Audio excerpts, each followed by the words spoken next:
Hey, how you doing? It's Colin Daniel here from riffninja.com. Today, I'm doing some answers to the questions of my students. And this one is from Frank. And Frank asked me the question, how to remember the chords to a song.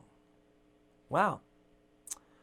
Well, I've had many situations where I'm teaching students, because when I teach students, I teach them in a group for a band. We do like a band thing. And when I teach a new song, I have to try and get everybody to remember the chords to the song as fast as I can. Now, everybody learns in a different way. Depending on where you are musically and music level-wise, there's a whole bunch of tricks you can do. First trick is learn the song in sections. Bridges, choruses, intros.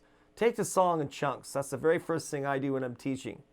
If I've got a song, I'll teach, say for an example, there's a song called I Hear You Knocking by, well, it's an old song that was written a long time ago in the 30s, but Dave Edmunds made it popular with his rock pile. But the intro starts with an F sharp, an A major, and an E based riff. So that's the first thing I'll tell my students as I'll go, okay, here's the intro. It's an F sharp, it's an A, and an E change, okay? That only happens once in the song at the beginning, right?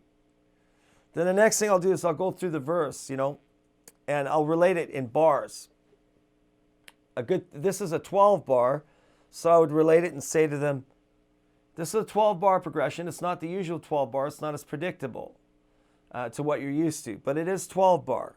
And I'll go in 4 bar phrases, because a 12 bar is 3 groups of 4 phrases. So I'll say the first 4 bars is E like this with a major 6. And I'll count out the 4 bars. The next 4 bars is A for 2 bars and E for 2 bars. So now we got 8 bars. So the first 4 bars is E. The next 4 bars is A for 2 and E for 2. Last 4 bars, A for 2 bars and B for 2 bars.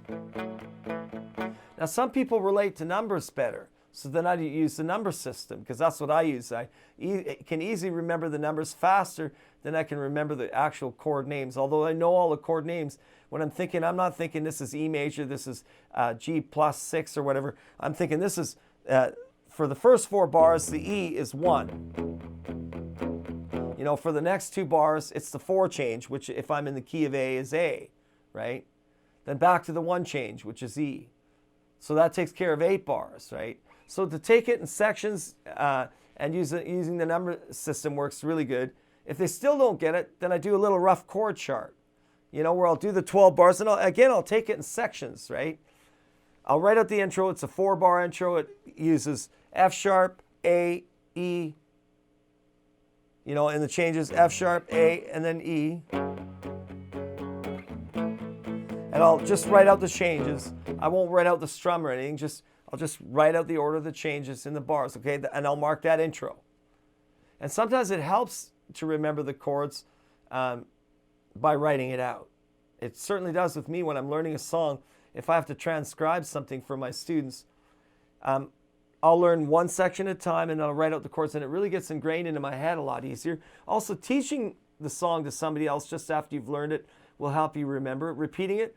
Other things that help are, once you know where the chords are in the song, if you've got like a short-term memory, you can put all the songs that you have to learn. And this is what I used to do when I'm playing a gig and being an entertainer. You have to know a lot of songs. Like, I figure to do a gig, a decent job of a gig, and you're doing like 4 45-minute sets in a night at a club or a pub or wherever you're playing, you need to know like a couple hundred tunes. And one way to remember them is to just go over them mentally on your iPod or your CD player or whatever. You take the songs you're learning or that are in your itinerary that you want to play, and you put them in any order, and you start to listen to them. And as you listen, you go, okay, that's a G chord, that's a C chord, and you learn to identify the chord changes as the song's playing through, as you're driving down the road in your car to work or going grocery shopping, or you got to take the wife shopping or whatever, or you're just sitting at home and relaxing, and you don't want to play your guitar. You can practice that, or practice remembering or keeping them up by just listening to the songs and pointing out the chords in the songs, learning to recognize each chord change in the song from the original recording or whatever recording you're using as a reference, right? So that really helps too. Writing them out, calling them out, teaching them. Hey, boys and girls, that should keep you out of trouble for a little while. If you really want to get a serious lesson and you like the way I'm teaching, by all means, you should check out my site at riffninja.com. And please don't forget to subscribe. We've got free information that we send out to you every month. And have fun. See you soon.